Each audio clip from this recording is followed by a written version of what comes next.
Hello, my name's Randall Lewis. I'm this guy in the middle. I used to work at Google as of a month ago, and now I work at Netflix. So I'm going to talk to you about Google stuff, because I don't have anything interesting to talk about from Netflix yet. This work is joint with Garrett Johnson, a former intern of mine at Yahoo, is now a professor at University of Rochester. And then Elmar Nubmeyer, a German technical sales guy, who's also a PhD in economics, who we met at Google, and he's been an awesome partner for the last several years. So I'm going to talk to you today about ghost ads. So hopefully by the end of today, you will know that ghost ad equals a counterfactual treatment. And if you don't know that, then hopefully you'll just remember that now, and you can forget about the rest of the talk. But I'm going to tell you about some cool stuff that we did at Google involving scaling up some econometric techniques. So the bottom line is that we're going to use these type of counterfactual techniques to improve the economics of measuring ad effectiveness. So to give you just some introduction, those of you who have ever eaten ice cream, anybody had that? You should be really, really worried, because if you go swimming after you eat ice cream, you might get eaten by a shark, because there's this coincidence that in the summer everybody starts eating ice cream and they also get eaten by sharks. But we're all pretty confident that it doesn't make your blood sweeter, so that the sharks don't come and find you. But it's actually sort of this contemporaneous spurious regression problem where hot weather drives ice cream sales, and it also contemporaneously drives more people to be in the water, increases exposure risk, and leads to more shark attacks.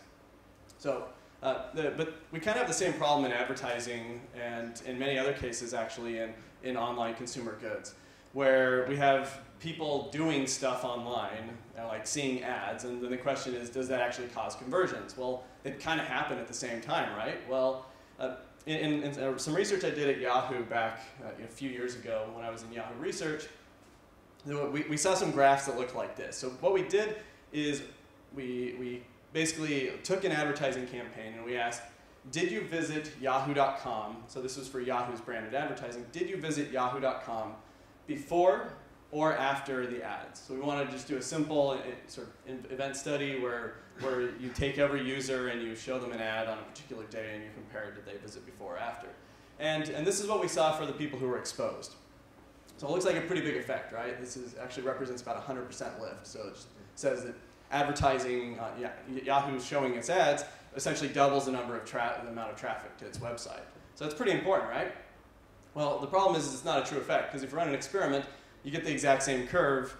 So what will look like a 100% treatment effect is actually like a 0.5%. It's not even significant. So what we learned from this is that the way you actually extract your data and it can really, really matter. So this is what we decided to call activity bias. So you can think about this as selection bias, in that many activities that you do from day to day, whether that's online or potentially even offline, they're contemporaneously correlated. And so using user-level data, if you're not careful about thinking about advertising as much as an outcome as much as purchasing is, then you're going to have these contemporaneous correlations. In the advertising space, this can be especially bad because we have all these machine learning systems that work towards targeting. So I'll talk about that. So one thing you should remember from today also is that measuring the causal effects of advertising is extremely hard. I have this paper with Justin Rao, who's now at Microsoft, based on some research that we did at Yahoo, and the title of the paper, it was originally called The Near Impossibility of Measuring Returns to Advertising. Unfortunately, the editors didn't like that, so we had to change it to Unfavorable Economics. So it's not quite as, it doesn't sound quite as bad. But the bottom line of that paper says that if you're an advertiser and you're trying to measure the effect of, say, like a $100,000 ad expenditure, you just don't have enough statistical power to do this. Whether you're using the fanciest pants econometric techniques you have, or whether you can even run a rigorous advertising experiment to measure the ROI of that $100,000 expenditure. So larger advertisers can spend more money, and turns out that if you spend more money, and because you're a bigger advertiser, you may be too big to detect the effect of a larger expenditure. So in that paper we have this quote, Super Bowl impossibility theorem, that says if you're big enough to afford a Super Bowl TV ad, you're probably too big to detect the effect size of a Super Bowl ad, which seems kind of ironic. So it turns out there's a trick though. You have to buy more than one. So if you buy multiple of them, you might be able to overcome it. So keep that in mind. So a couple of other instances where it's actually worked out pretty well is notably a paper by Steve Fidelis, who's in the audience, and he's going to talk to us this afternoon, so you should definitely go to his talk. I hope maybe he'll talk about some of this cool stuff. But when he was at eBay, they were spending tens of millions of dollars a year on Google search ads. And unfortunately what happened is they ran an experiment while I was at Google, and so I had to figure out what was going on, in that basically demonstrated that eBay had been throwing away tens of millions of dollars every year on useless search ads. And again, it was this problem of correlation is causation, contemporaneous ad exposure with contemporaneous purchases, and people who run these regressions in the industry just don't quite get the sort of obvious selection bias problems that are sitting there in front of them. So in a couple of other papers, if you want to see some other examples of where we've actually been able to measure the causal effects of advertising, there's a small literature there that's been growing. Today I'm going to talk about this ghost ads concept, which we've been trying to work towards in the industry for the last 7 years or so. And a key thing to keep in mind is that even though we're going to talk about counterfactual treatments, you should just think that advertising experiments are just going to be rare in the industry because they're operationally difficult to carry out. So I've actually been working on, for the last 2 years at Google, trying to get this system up and running to the point that it would actually deliver scalable results that adhere to what many academics would consider the scientific ideal. So passes randomization checks, does all the things that you would expect of a very simple experiment, but trying to do it at scale. Okay, so let's just talk about a couple of different analyses from the treatment effects literature. We have this sort of intent to treat analysis, and then we're going to have a PSA test, which you can think about as a test where you actually observe counterfactual treatment, so kind of like a placebo test. So in the world of causal inference and advertising experiments, what we'll typically do is we'll set up an experiment where, let's just say for the sake of argument, we're going to split the audience 50-50. So there are 28 people, we're going to throw 14 of them in a treatment group, and we're going to try to show them ads, and then in the control group, we're going to have another 14 people, and we're going to try to not show them ads, or we're going to make them ineligible to see these ads. So for an advertiser like Christian Louboutin, can somebody that speaks French actually say, does anybody know how to pronounce that? Louboutin? Louboutin? Okay, all right. Well, so I'm going to completely botch it, but I figured that it's a great advertiser for French audience. So Louboutin is this distinctive shoe advertiser. They have these red-soled shoes that are pretty fancy. And so you can think about if they want to advertise, then what they would really like to do is be able to compare the treatment group here of those people who are actually exposed, so these are those who saw the ad, and compare them to the people who would have seen the ad. However, in an experimental setting, we need to figure out how in the world we can actually identify counterfactual ad exposure. And so the question is, how do we actually implement a technology that will allow us to identify that? So alternatively, if we didn't have some fancy technology, we could just run what is called an intent to treat analysis. So we take all 14 people in the treatment group and kind of ignore whether or not they saw the ads, and we compare them to the 14 people in the control group who may or may not have been exposed. So there are 6 people who would have been exposed are sitting right there. The problem is we can't just differentiate between them. So we definitely wouldn't want to do anything crazy like usually happens in the industry, which says, well, let's just take these 6 people and compare them to the other 22 people. That's what people would normally do in the industry, or they wouldn't necessarily even have a control group, and they would just try to compare these 8 people who weren't exposed. But because we have these machine learning systems operating in the background, you can see that the number of people with striped shirts, these are the fashionable people. They actually know about fashion, so they want to buy these shoes.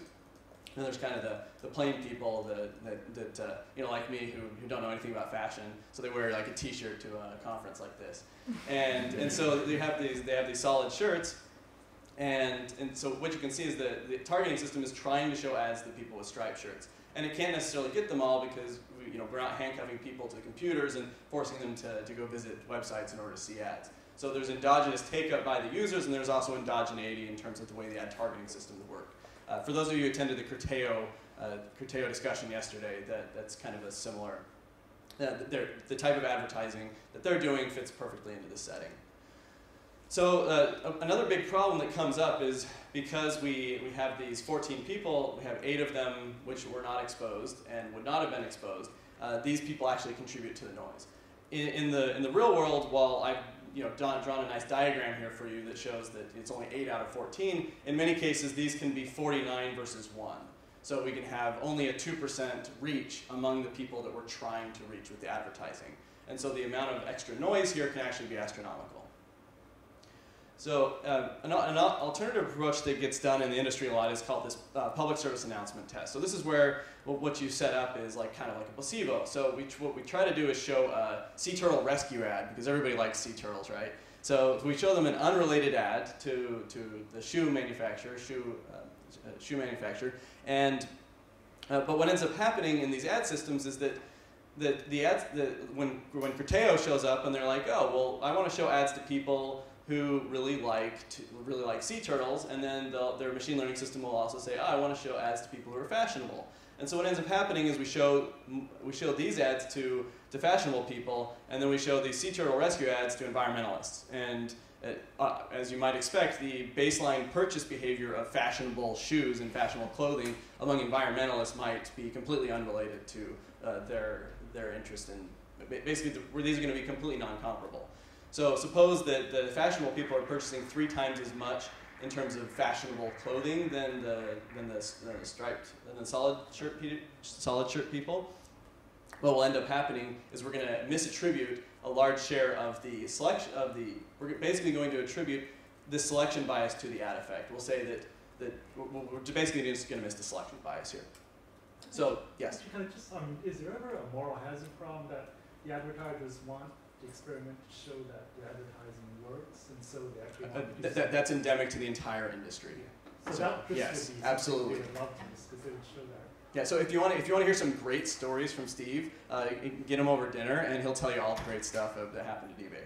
So yes, there's a huge moral hazard problem. You can think about it. It starts at the CMO, and then sort of cycles down through the ad agencies, down to the salespeople at Google or at Yahoo, and all the way kind of up the chain to the CMO or chief of sales or whoever it is within these ad platforms. So yes, some of it, I wouldn't dare say that it's like blatant ignorance or intentional ignorance. People aren't necessarily malevolent in this. Some of it is just sort of these cognitive dissonance biases where we know what we want to see. We know that ads actually have an effect, and we have several results. So if you were to run 6 different analyses, and half of those analyses showed a negative result, and then half of them, which is completely inconsistent with what you would really expect from many of these advertising, from advertising in general. And then you had 3 other results where some of them looked better than others, and you have no sense of statistical confidence on these. You would, it's really kind of a hard decision problem. And us as academics, what I was trying to say is that they actually believe that it works even if it doesn't, just like we believe our papers are important even if they're not. Perfectly stated. So thanks, Steve. Okay, so hold on. Why is the sea turtle ad being shown to environmentalists? Like, if you're the, I'm not going to buy it. I mean. Because you don't have control over it. Is it because the ad platform is controlling too? Yes, you have no control over this. The ad platform says, I'm trying to optimize, I want to maximize the number of clicks on the ad, and so they're going to optimize the number of clicks on this particular ad creative. And so in order to fix that, you would have to design something in the system which will basically ruin the performance of this ad and, in some sense, shut off the machine learning algorithms to do this. So this is kind of what we're going to do with ghost ads, except it'll be even cooler than that. So let me move on to the next thing about how cool ghost ads are. So basically this composition is going to differ, and that's a problem. So in the short, we have intent to treat. It's going to give us a free unbiased analysis, but it's going to include all this excess noise. And then we're going to have PSA tests, which are going to remove the noise in the sense of we're going to get rid of 8 people, but the problem is we're going to get rid of the wrong 8 people. So that doesn't necessarily help. But can we combine the advantages of these 2 methods? And that's what ghost ads is going to be. It's hopefully going to be the best of both worlds. So what is a ghost ad? So I'm going to start off by showing you what happens in the treatment group, similar to what I've just shown. So there's 6 advertisements that are going to be shown to 6 different people. And so some of these people are going to be shown a Starbucks ad, some are going to be shown a Louis Vuitton ad, and there's several different ads. So what would have happened had we decided to shut off the Louis Vuitton ads? Well, in place of Louis Vuitton, we would show a Zappos ad, a Disney ad, and a Coca-Cola ad. So these 3 different ads, they're different, and what you can imagine is that the competitive effects of Zappos being shown, a shoe retailer, is going to be very different than perhaps the effect for Disney or Starbucks or any of these other advertisers, or perhaps even Sea Turtle rescue ads. So the nice thing is this gives us the right counterfactual. This is the counterfactual of what happens when Louis Vuitton doesn't advertise. there's competitive effects, some of these business stealing type effects, or perhaps marketplace spillover effects. All of those types of effects, those are the ones that the Louis Vuitton really cares about. They don't care about what the effect is of relative to a sea turtle rescue ad. Turns out that we don't actually know how big these differentials between the competitive effects and the sea turtle rescue ads effects are, but we, just in the last talk we saw that there is some marketplace spillover, and this seems to be reasonably common, that when we show ads for cars, people don't just shop myopically for that one particular car and buy that one particular car. They start thinking about cars, and they start doing all types of things. So these marketplace spillovers actually do matter. So, so that's if we did a PSA test. The problem is we actually have to pay for these. So there's an opportunity cost either to the ad system or to the advertiser themselves. So there's always this long, painful discussion if you want to run an experiment with an advertiser using PSAs that is like, who's going to pay for them? Are we going to pay? Is the Yahoo going to pay for them? Or are we going to try to use like house ad budget so that we can show Yahoo ads instead of the sea turtle rescue ads? And it's always a painful discussion, takes forever, and it makes running experiments operationally way more costly. And it also constrains the type of experiments you can run.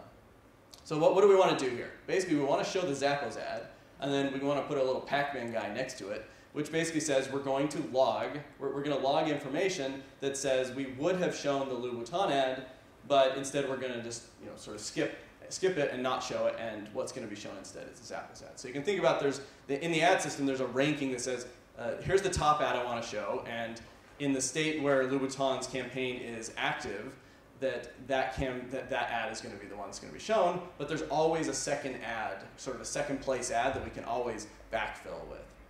So in this case, that's the Zappos ad, if we turn off the Louis Vuitton ad. And so in the ad systems, everywhere there's a little ghost, we're basically going to record another sort of virtual or simulated ad event that says Louis Vuitton would have been shown here. So this is the counterfactual treatment. This says that in the counterfactual state of the world where Louis Vuitton's campaign is on, we show their ad. So it's kind of nice. If you think about it, again, just as an overview, these are the three ads through the different states where we're going to be able to identify the best of both worlds. We're going to know for the ads that where in the treatment group the Louis Vuitton ad would have been shown, we're going to be able to identify those specific impressions. How am I doing on time? 15 minutes. Great. Okay. So ghost ads is the ideal. It allows us to identify these 6 different people, and we're all happy. So now we can get rid of the noise. We can run a much more precise experiment, and then we can maintain the counterfactual so that it's appropriate for competitive purposes. And we don't have to pay for sea turtle rescue ads, which, by the way, PSAs are generally not very effective. In my experience, when we've tried to use charity ads, they're usually about an order of magnitude lower in click-through rate, and that's going to cause some problems. So I'll explain that in just a minute. So we have these 3 So for those of you interested in reading an academic paper about advertising, just go read the paper. We talk about 3 different generations of ad platforms. So what that basically means is that public service announcement tests used to work. So all the papers I wrote using public service announcement tests from the last 5 years or so, or while I was at Yahoo, you can still believe those results. They're not wrong. However, what's happened over the last several years is that the ad systems have matured. And so in particular, these 3rd generation systems like the system that Criteo has developed and Google's comparable product, these are going to introduce a lot of endogeneity at the user level. So I'm not going to talk about that, but instead I'm just going to show you why public service announcements sort of basically start failing in these 2nd generation ad systems. So what is a 2nd generation ad system? It's action optimized. So you can think about this as being click optimized. So a pay-per-click banner ads around 2005 when for example, Google search ads or the display advertising banner ads where what the ad system's trying to do is basically maximize an action such as the number of clicks a particular ad receives. So what will happen in these systems is that they're going to use aggregate feedback from the campaign's performance across websites and ad creatives by user characteristics. So this means we're going to be able to identify some characteristics that say these people look kind of like environmentalists, and these people look kind of like people who are interested in fashion, and then we're going to try to segment the users so that we can show ads that are more relevant to these different people. And this is all going to be based off of this feedback that people who like stuff tend to click on that stuff, and so we're going to try to optimize based off of this heterogeneity and willingness to click. So bottom line is that feedback is going to cause public service announcements to fail, but these ghost ads are going to allow us, we'll be able to identify the counterfactual because we'll have broken this feedback loop. So just to give you a little bit of background, I'm going to walk you through what actually happens, because I assume most of you don't know anything about the way ad technology actually sort of works in its gory details. So what we have is a web page. So you go and visit, let's just say CNN.com, and when that page loads, there are ads on that page. And what happens within 100 milliseconds, so that's a tenth of a second, I think, right? Should be. So within a tenth of a second, all of this is going to happen. There's going to be a whole bunch of things that happen by really fast computers with light speed, all around the globe. There's going to be little bits and bytes floating around. But what will happen is the ad request is going to come up, and it's going to pass this feature. And this is the feature X is all of the characteristics of the user and the page. So this could be and your browser. It could be like I have a Chrome browser and I'm Randall. I live in here's my geo IP. You know that I live in Silicon Valley, and whatever other stuff that you might have about me. So, but at least at a high level, you might have some basic characteristics. So then the ad server is going to take those and it's going to go grab from the log, it's going to grab all the data that it has about past experiences from every ad that has ever been shown, all the characteristics of the ads that were shown based off of the users and the websites, and then it's going to have all of the clicks in it. So the Y refers to the clicks here. And what it's going to do is use all that data in order to find the ad, A star, that maximizes the objective, which is let's get as many clicks as possible. So there's some ad that is going to be the best ad to be shown. It's then going to deliver that ad to your web page within sort of the subsequent tenth of a second, and it will then render on the page. And then finally, sort of after it's delivered the ad to you, it's going to make sure the ad showed up, and then they're going to log that the ad was shown. So there's basically a whole bunch of these things happening in the background. So this includes behavioral targeting that you might have heard about, where we're going to use these features X in order to figure out the type of people that are likely to click on the ads. And revenue optimization also fits within this. So we may be optimizing for clicks, or we may be optimizing for money, and what indirectly will do revenue. So I'm going to skip the treatment effect thing. Read the paper if you're interested in it. But the bottom line is that PSAs are going to be invalid here. And why is that? Well, when you send a PSA up, or in the control group, we realize that this user's in the control group, and then when we go to grab the click data for the public service announcements, the clicks for the sea turtle rescue ad are going to be correlated with different features X. They're going to be the environmentalist X's, and as a result, the ad that we're actually going to choose to show here will just vary. So we're going to, again, show the sea turtle rescue ad to people who are environmentalists as predicted by the X's, and fashionable people are going to end up seeing the other ads. So in essence, you can think we're just going to have different subpopulations within the treatment and control groups that are going to see the ads. Oh, and there is one caveat here. This actually is kind of interesting. So in terms of breaking the link, there's a product in DoubleClick where what they do is they deliver the ad first, and it can pick to be the sea turtle rescue ad, or it can be the Louis Vuitton ad, and that decision logic is in some sense basically the optimization obfuscates whether or not we're going to show whether it's going to be an environmentalist ad or whether it's going to be a fashionable ad, and so that allows you to run these types of experiments. Okay, all right. So does this actually work? Do we have any proof that you can actually build this system and that it works? So we're going to just run through a quick example. So who here actually attended the Criteo talk yesterday? A handful. Okay. So the basic idea with remarketing, or retargeting as it's called in the industry, is that a user is going to visit a website.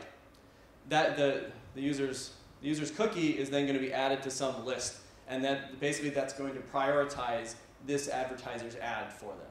So then they're going to go visit some other websites, some ads are going to be shown on those page, and the fact that they visited the website is going to influence their likelihood of seeing the ad. So in this case, they're going to see more of these shoe ads, and then they're going to potentially, either because they were going to go to the website anyway, or because of the ad, they're going to end up at the website and then make some purchases. So the real question then is, what we want to know is the counterfactual of what would have happened had the ad not been shown. So then we can difference the treatment versus the control group here, having not shown the ad in the control group and having shown it in the treatment. So the particular experiment we're going to look at is for an outdoor retailer who was showing ads for the first 3 or 4 months of 2014. And right in the middle of it, we're just going to turn on the experiment, right in that 2-week time window. We're going to show 9 million impressions. They're going to look kind of like this. And we're going to have 600,000 users in our experiment with a 70% treatment and 30% control for arbitrary bureaucratic reasons. And then it's going to be 2 weeks. So anytime you ever see an experiment, if people don't show you a randomization check, they're probably hiding something under the hood, and you should be a little nervous. So I'm going to show you a randomization check to prove to you that this actually worked. So in this particular case, what we have is we're going to do a treatment versus control test of equality, just to make sure that the demographic composition of the users that we're showing ads to is equal. We're going to use a chi-squared goodness of fit test for these categorical variables. What we see is that the p-value checks out. We don't have small p-values. If we had small p-values that are very, very small, like less than 5% or less than 1% or less than basically 0, then that would be evidence that we'd be concerned that the treatment control split basically still has that public service announcement problem. The composition between the two audiences is different with respect to these demographics. We can also look at the actual treatment, and this is something that you can't do with a public service announcement in some of these dimensions.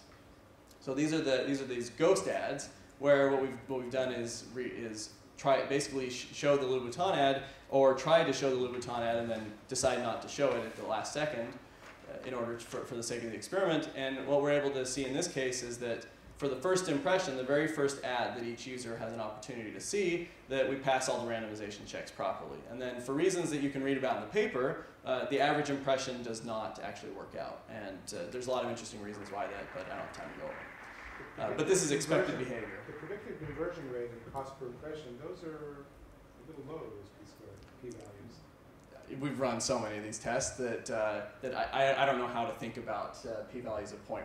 Like I would be, and you can think about this. This is based off of 600,000 impressions. So these may be borderline. Certainly, they would give. If you'd only run one experiment, they would give you pause. And we haven't run a whole lot of experiments. This is pretty much the only experiment we've done this rigorous of an analysis on it because it took a lot of extra time and pain to do it. But the bottom line is that I'm a little nervous by it, but I would be more nervous by these ones down here. For example, the sales. So you can think about these as this is for the actual treatment intervention. There's a slight difference among the pills. Perhaps the pills are slightly different in size or composition of the ads are going to be slightly different, but it's not a very large effect. And then if you were really concerned, you would worry that might propagate into the actual outcomes that we care about. So in this case, we have site visits, we have transactions, and we have actual revenues that are for sales. Well, okay. Isn't it fair to say? I mean, you have like 8 chi-squared values up there. Shouldn't you have something? Yeah, you could have a false positive. Yeah, but the conversion rate is something that these machines really optimize over. So the fact that that's the one that pops up gives me a little bit of caution. Okay, so you're a little nervous about that. Right. So it turns out that there are a couple of second order effects that this could be symptomatic of that are like going on in the background. So I'm happy to talk about some of those offline. But this shows that to first order we're probably okay, but we should be a little worried about some other things. So anyway, we can talk about that offline. So there's So one thing that we can then do is we can take all of the different outcomes. So we're going to look at site visitors, site visits, transactors, transactions, and sales. You can think about these as decreasing in terms of their statistical power. And you'll be able to see that the t statistics are going to fall. And this isn't just because the treatment effect is falling, but which it is a little bit, but also because the actual statistical power is falling as well. So the variance and the effect sizes are falling because the sales has noise from the probability of visiting the site times the probability of making a purchase times the magnitude of the purchase And so there's just these layers of variance. But the really cool thing here, for those of you who've ever tried to measure the causal effect of advertising, is that we actually have like massive t-statistics here, where we're actually quite confident that the ads did, in fact, do something. And that's actually, that's essentially the bar in most of the ad effectiveness literature. It's not whether or not there's like an optimal ROI here, but rather, did the ads do anything, or did we just completely have minus 100% ROI? Did we just throw our money away? So the nice thing about this is you compare this to an intent to treat estimate.